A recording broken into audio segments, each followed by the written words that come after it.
السلام عليكم ورحمة الله وبركاته. معاكم خالد من قناة الشيف خالد مافيا، فيديو جديد كالعادة. أتمنى لو أول مرة شفنا على اليوتيوب تشترك في القناة وتفعل زر الجرس عشان يوصلك إشعار بكل فيديو جديد. أتمنى توحد الله وصلى على النبي في تعليق. عشان ما نقدمش في المقدمة هنخش في موضوع الفيديو على طول. إن الناس أو الشعب بتاعنا عامة يفكر إن الجزارين بيحتكروا الاسعار او بيرفعوا سعر اللحمه على الناس الغلابه او على الناس بشكل عام. ده بيرجع ليه يا جماعه؟ الشراء القايم، او بيرجع لحاله السوق، او بيترتب على عوامل كتير سبب ارتفاع اسعار الدواجن او اسعار اللحوم. تمام. دلوقتي بالنسبه لارتفاع الاسعار الاعلاف وارتفاع اسعار القايم من السوق، فده اللي بيخلي بيرفع ارتفاع اسعار اللحوم داخل محلات الجزار. تمام. دلوقتي في منافسه ما بين الجزارين وما بين الناس، ان دلوقتي الاسعار الناس ان بينتقدوا الجزارين ان هم بيرفعوا مثلا اسعار اللحوم على الناس. دلوقتي في بدات ناس او بدات اسر بتجمع مع بعضها ويبداوا يجيبوا عجول، يبداوا يذبحوا في البيوت. وخلاف ان هم ما يشتروش من الجزارين او ما يجيبوش اللحمه ب 250 جنيه او ب 270 او خلافه، او ما حسب ما كل محل بيبيع.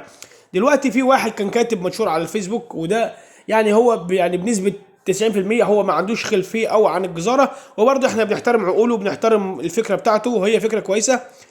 ولكن برضه لازم نوضح الناس المعلومه ماشيه ازاي وليه ارتفاع اسعار اللحوم داخل محلات الجزاره. دلوقتي ان هو بيقول ان مثلا لو عندك عجل 500 كيلو بيعمل مثلا من 35,000 الى 40,000 جنيه، وبعد الذبح هيجيب معاك مثلا لحم مشفي 350 كيلو. تمام. هيقول لك مثلا دلوقتي ان احنا مثلا لو 350 كيلو دول هنضربهم في 170 جنيه، هيدوك مثلا 59,500.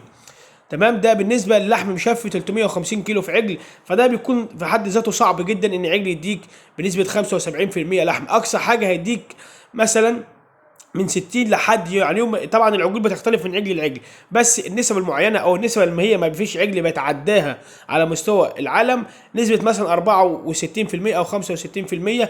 وده بيكون رقم كاسي جدا بالنسبه لتشفيه اللحوم او بالنسبه للحم التصافي او اللحم المشفي. عشان عجل يديك 350 كيلو ده صعب جدا، زي ما هو كاتب في المنشور زي قدام حضراتكم كده. كل حاجه بالكتابه وكل حاجه من على الفيسبوك. تمام. دلوقتي لما يبقى 350 كيلو، عاوز تقنعني مثلا ان العجل هيلاقي الراس والجلد والاربع فرق كوارع والعفشه والكرشه والكلام ده كله هيجيب معاك 150 كيلو بالعظم؟ ازاي؟ يعني العظم لوحده ده 50 كيلو، بره الجلد بره اي حاجه. حط عليهم كمان يا عم 150 كيلو، هتلاقي العجل جايب معاك بتاع 300 كيلو بعظمه. يعني 300 كيلو عظم باربع تربع بعظمه. هتشيل يا عم 50 كيلو عظم. وفي واحد يقول لي في عجل هجيب 50 كيلو عظم. ايوه، هقول لك اوزن الماسوره ووزن العظم بتاع الرقبه ووزن العظم بتاع الريش، شوف العجل هيجيب معاك عظم قد ايه. اقل ماسوره دلوقتي من 3 كيلو ونص لحد 4 كيلو لحد 5 كيلو. هتستغرب طبعا من الارقام دي. في ماسوره تعملها 3 كيلو معايا. العجل هيجيب معاك من 40 كيلو ل 50 كيلو عظم. هيديك لحمه مشفيه خالص، لحمه مشفيه على الميزان هيديك من 240 ل 250 كيلو لحم مشفي.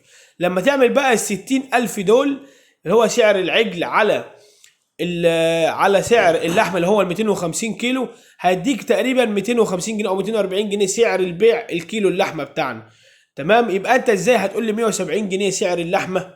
ازاي؟ دي حاجه طبعا ما تنفعش او ما تذكرش ان في عجل هيديك 350 كيلو لحم مشفي. ده بيكون صعب في حد ذاته قوي. العجل ال 500 كيلو يا جماعه هيديك 250 كيلو لحمه، غير بقى دهن، غير الكلام ده كله، غير فرق ميزان، غير كل ده.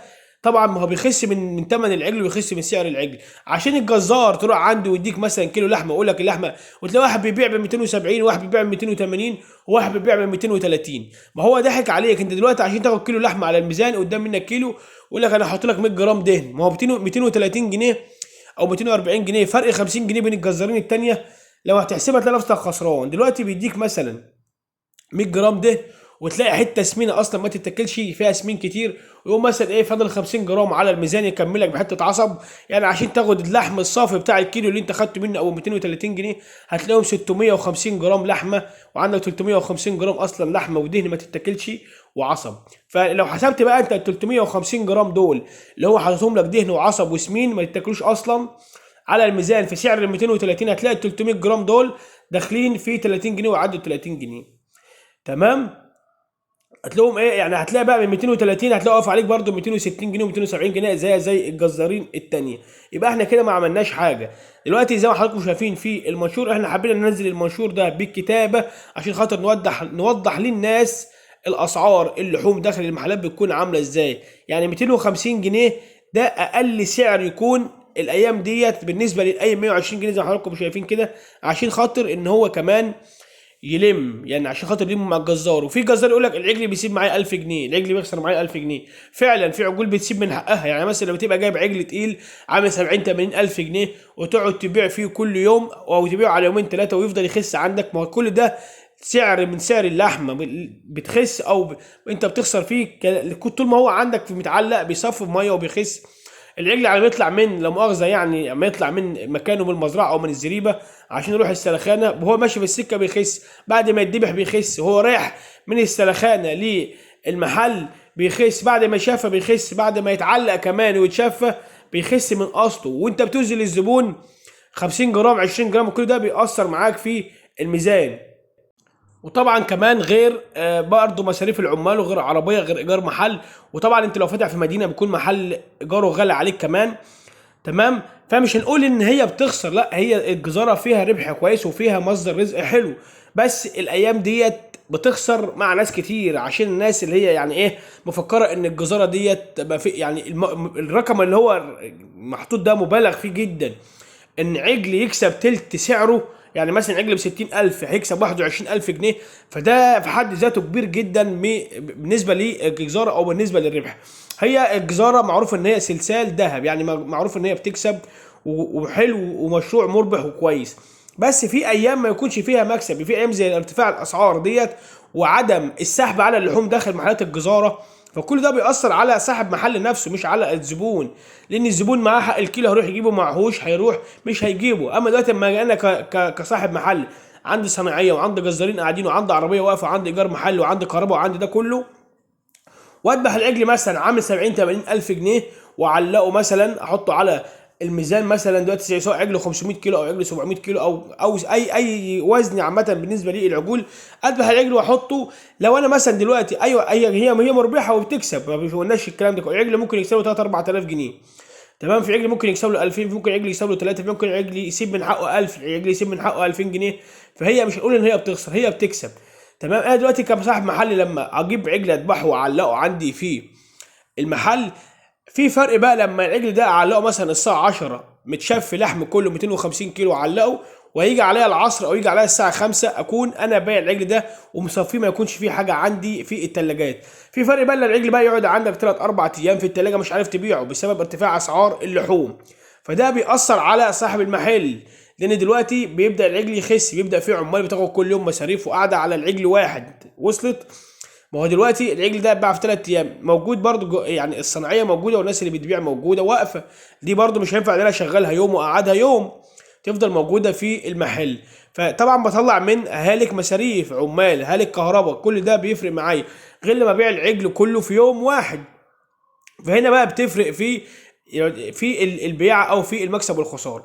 دلوقتي بيبيع مثلا عجل وزنه 60000 جنيه، عشان اقعد الم 60000 جنيه كده في يوم، الموضوع صعب مش سهل. الناس مفكره ان الجزار واقف يقطع على القرمه ويرمي في الكاس للزباين ويجي اخر النهار يبقى شاري عجل ب 60000 الاقيه عامل 80000 جنيه، كان كله فتح جزاره وكان كله باع لحمه. الموضوع يعني احنا يعني انا مع الناس ان الاسعار فعلا غاليه سواء في اللحوم، سواء في اللحوم او في الدواجن، الاسعار كلها غاليه على الناس كلها، وفي ناس يعني ماشيه يوم بيوم زي ما الراجل المحترم بيقول.